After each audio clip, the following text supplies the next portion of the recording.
What is going on, YouTube? It's your boy Sutton Def from the Purple Rain Podcast YouTube channel, coming back at you with another video. Before I get into today's topic, let me just go ahead and let you know where to follow me on Twitter or Instagram at Sutton Def, just like you see below right there on screen. You can follow me, shoot me a DM, chop it up with me about Ravens football, other sports, pretty much anything really. You can follow us on Instagram at the Purple Rain Podcast, just like you see down below there. You're going to want to make sure you follow our Instagram for all updates on anything Purple Rain.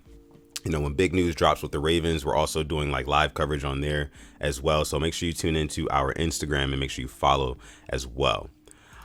So today's topic, guys, like you can see in the title, it's about an edge rusher in the 2022 NFL draft that I think would be perfect. And when I say perfect, I am not mincing words here. I'm not exaggerating. I mean, I think it would be the perfect fit for the Baltimore Ravens. And the best part about it is it's not one of the guys who's going to be going in the first round. He might. If one team is smart enough, he might actually go in the first round. But I think he might end up falling to the second round right in the Ravens' lap. So with that being said, I want to go ahead and get into this guy. Before I do that, go ahead and like the video, subscribe to the channel as well. Just one more time, I want to get out of the way. But listen, the guy's name is Arnold Ebiketie. Arnold Ebiketie, Penn State edge rusher, actually played all 4 years of his college eligibility. Actually played his first 3 years at Temple University. And then in his senior year, he transferred to Penn State, where he actually played 12 games, recorded 9.5 sacks, about 18 tackles for loss. So, I mean, just going from the American Conference to the Big Ten Conference and performing like that, to me, is a huge green flag. That is a good sign, There was a step up in competition, and he came to play. And just watching some of his tape against some really talented players and talented offensive lines, like against Ohio State, he was actually kind of having his way at times in those games. If you haven't checked out the highlights, go watch Arnold Ebiketie. Now, just what I saw on tape wasn't the only reason why I originally wanted the Ravens to bring him in on draft night. There's a multitude of reasons, and a couple of them may seem more important than others, but these are my reasons, and I want to let you know. So the first reason is that this kid is from Maryland. Man. He actually moved to Maryland when he was 13 years old. So he's been here ever since then, went to high school out here and everything. So, I mean, it's perfect. I mean, he's from Maryland. He'd be right at home. I think that would be pretty cool. Plug him in. Boom. He's right at home. Also, the fact that he went to Penn State. Now, we also know that Odafe Oweh, our edge rusher that we drafted in the 2021 draft, he also came from Penn State as well. Now, they weren't there at the same times, but I don't know. It's just something about when you're coming from the same school, you have camaraderie, especially you're playing the same position. I would expect if we drafted Arnold Ebiketie, definitely would be partnering up with Odafe Oweh, and you might actually have a little competition going there. Because me personally, I think Odafe Oweh has something to prove this season. So pair him up with another guy who's, coming from the same place that he is, basically. That would be fireworks. That'd be fireworks. The competition would be right there on the field. You'd have both of those guys scrambling for the quarterback on every single play. Now, just kind of getting back to what I like about him on the field, Arnold Ebiketie, that is, he has a really, really great motor, which is definitely needed in the AFC. Not even just the AFC North. Let's just talk about the AFC North, right? All those elusive quarterbacks who can just kind of pull a rabbit out of their hat, make something happen. Deshaun Watson now. Joey Burrow, who was just in the Super Bowl. We're yet to see what the Steelers are going to do.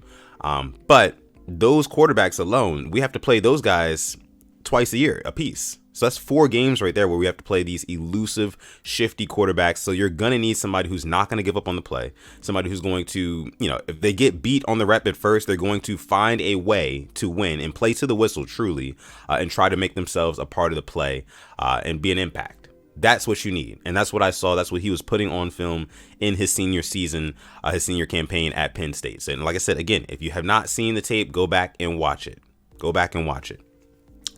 Another good thing that I like about him, he has a good amount of pass rush moves. So I've seen him hit the bull rush. I've seen him do the push and tug. I've seen him do pretty much kind of everything. The spins, like a lot of stuff.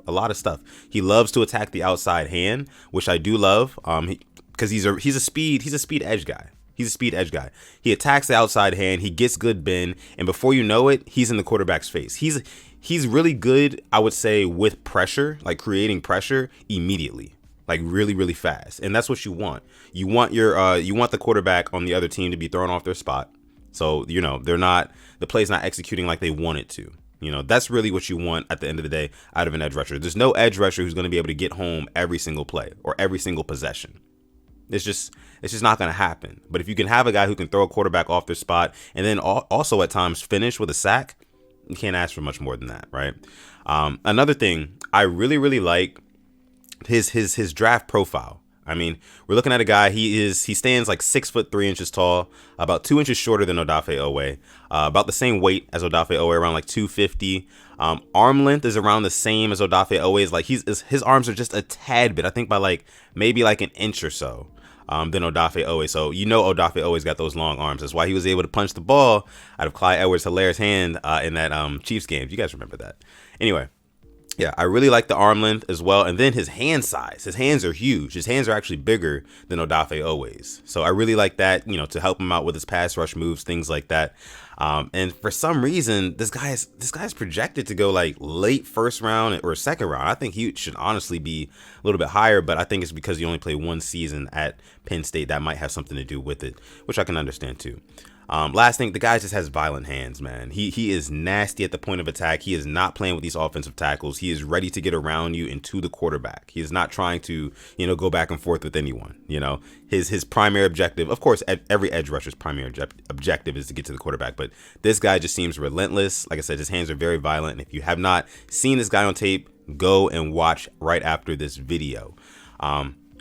That's pretty much all I got for you guys. I just wanted to sit here and tell you guys about this one kid I've had my eyes on for a couple days now, and I really, really hope that the Ravens can get him in like the second round. If we need to make moves to go ahead and get up and get him at some point, sure, I'm fine with it. But I definitely think that the Ravens will probably go cornerback first round if there is still like a Derek Stingley there. I think that they'll go with that and then try to address edge in the second round. And if they do, and Arnold Ebiketie, remember the name, Arnold Ebiketie, if he's still there, I think the Ravens should get him. What do you think, though? And also let me know down below in the comments, as well as what you think. Also, any other players that you would want me to, do a video like this about in the draft. It can be an edge rusher, a DB, an offensive player, anybody.